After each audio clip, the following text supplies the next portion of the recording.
ओम नमः शिवाय। आप सभी पर भोलेनाथ की कृपा बनी रहे।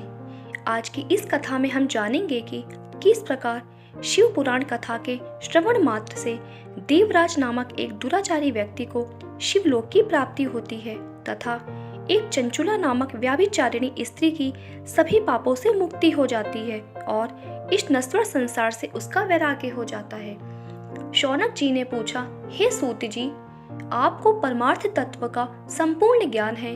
आपकी कृपा से, आपकी बताई हुई दिव्य कथा से आज हमने यह जान लिया कि इस भूतल पर कल्याण के लिए इस कथा से उत्तम दूसरा कोई साधन नहीं है। अब आप हमें कृपा करके यह बताइए कि इस पृथ्वी पर इस कथा को सुनकर किस प्रकार के पापी शुद्ध हो सकते हैं। सूत जी बोले, हे मुनि, इस पुराण के पठन अथवा श्रवण से अवश्य ही पापी, दुराचारी और काम क्रोध में डूबे रहने वाले लोग शुद्ध हो सकते हैं। प्राचीन इतिहास का वर्णन मुनियों ने कुछ इस प्रकार से किया है, जिसके श्रवण या पठन से पापों का संपूर्ण नाश हो जाता है। प्राचीन काल की बात है, एक नगर में एक ब्राह्मण रहता था जिसका नाम देवराज था। वह ज्ञान के विषय में बहुत ही दुर्बल, दरिद्र और वैदिक धर्म से विमुख था। वह अपनी दिशा से भ्रष्ट हो गया था और वैश्यावृत्ति के कामों में लगा रहता था। उसे स्नान, संध्या आदि कामों का ज्ञान नहीं था। वो हमेशा उस पे भरोसा करने वाले लोगों को ठगता था। उसने सभी लोगों के धन को हड़प लिया था और वह एक भी धन धर्म के काम में नहीं लगाता था। एक समय वह घूमता हुआ प्रतिष्ठान पर पहुंच गया। वहां बहुत सारे साधु महात्मा इकट्ठे हुए थे। वहां पर एक शिवालय था। उसकी नजर उस शिवालय पर पड़ी। उसको यह सब देख ज्वर आ गया, जिससे उसे पीड़ा होने लगी। इस शिवालय पे एक ब्राह्मण शिव पुराण कथा कह रहा था। तब वो ज्वर में पड़ा हुआ ब्राह्मण उसे निरंतर सुनने लगा। 1 महीने के बाद वह ज्वर से अत्यंत पीड़ित होने लगा और फिर चल बसा। यमराज के दूत आकर उसे बलपूर्वक पाशों से बांधकर ले गए। तभी वहां पर भगवान शिव के पार्षदगण शिवलोक से आ पहुंचे। उनके स्वरूप का वर्णन इस प्रकार है। वह उज्जवल दिख रहे थे। उनके हाथों में त्रिशूल थे। उनके अंग भस्म से उद्दसित थे। उनके गले में रुद्राक्ष की मालाएं थीं। वो लोग अत्यंत क्रोध के साथ यमपुरी में गए और यमराज के दूतों को खूब मारा और धमकाया और उस देवराज को उनके चंगुल से छुड़वाकर अपने अद्भुत विमान में बिठाकर कैलाश पर जाने लगे। यमपुरी में तब बहुत कोलाहल मच गया था, जिसे सुनकर धर्मराज अपने भवन से बाहर निकले।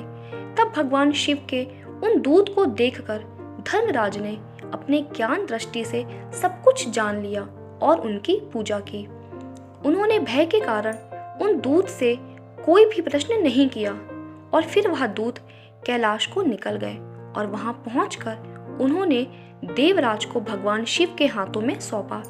इस प्रकार शिव पुराण केवल श्रवण मात्र से देवराज को शिवलोक की प्राप्ति होती है।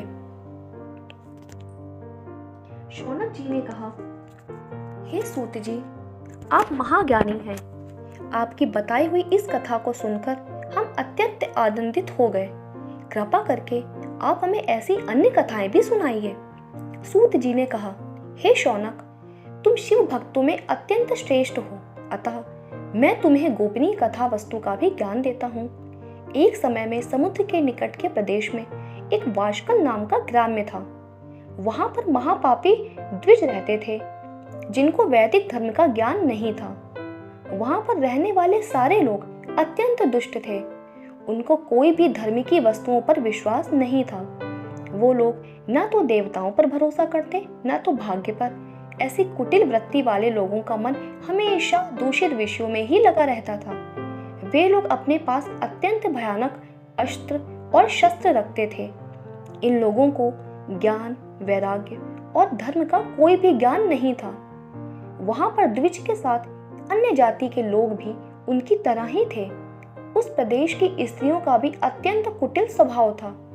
वे लोग स्वेच्छाचारिणी, पापी, कुत्सित विचारों वाली और व्याभिचारिणी थी। उनको सद्व्यवहार एवं सदाचार के विषय में कोई भी ज्ञान नहीं था। पूरा ग्राम दुष्टों से ही भरा था। एक समय पर इस वाशकल नाम के एक गांव में बिंदु नाम का ब्राह्मण निवास करता था। वह अधर्मी, दुरात्मा, महापापी था। उसकी पत्नी का नाम चंचुला था। वह अत्यंत सुंदरी थी। वह हमेशा उत्तम धर्म का पालन करती थी।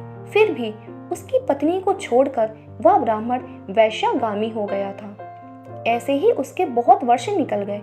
उसकी स्त्री चंचुला काम से पीड़ित थी, किंतु उसने अपना धर्म कभी नहीं छोड़ा। वह दीर्घकालीन समय तक धर्म का पालन करती रही, परंतु अंत में ऐसे दुष्ट पति के साथ रहकर वह भी उसके प्रभाव से दुष्ट बन गई। ऐसे ही उन दो पति पत्नी का अधिकतर समय दुराचार में ही निकल गया। उसके बाद एक दिन वह दूषित बुद्धि वाले ब्राह्मण की मृत्यु हो गई और वह नरक में जा पहुंचा। उसने बहुत समय तक नरक में दुख भोगे।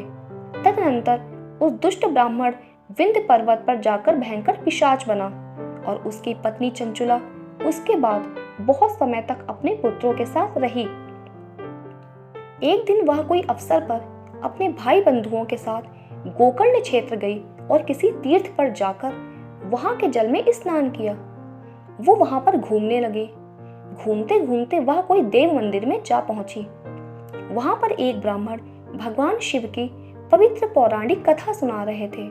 चंचुला ने भी वह कथा सुनी। ब्राह्मण कथा सुनाते समय कह रहे थे कि जो स्त्रियां पर पुरुषों के साथ व्यभिचार करती हैं, वह जब मृत्यु को प्राप्त होती हैं तो यमलोक में दूत उनकी योनि में जल भुए गोए का परिक डालते हैं। ऐसा सुनकर चंचुला भयभीत हो गई और कांपने लगी। कथा समाप्त होने के बाद सब लोग वहां से चले गए।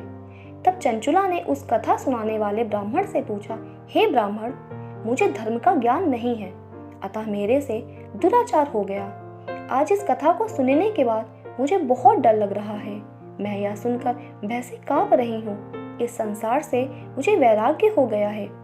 मेरे जैसी पापी को धिक्कार है। मैं कुत्सित विषयों में फंसकर अपने धर्म से भ्रष्ट हो चुकी हूँ। मैं निंदनीय हूँ। मुझे किस प्रकार की घोर यातनाएं सहनी पड़ेंगी और कैसी दुर्गति मिलेगी। मेरे जैसी पापी की सहायता कौन करेगा।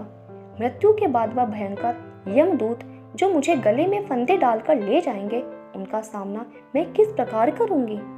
नरक में मुझ जैसी पापनी के टुकड़े किए जाएंगे तो वह मैं कैसे सहन कर पाऊंगी।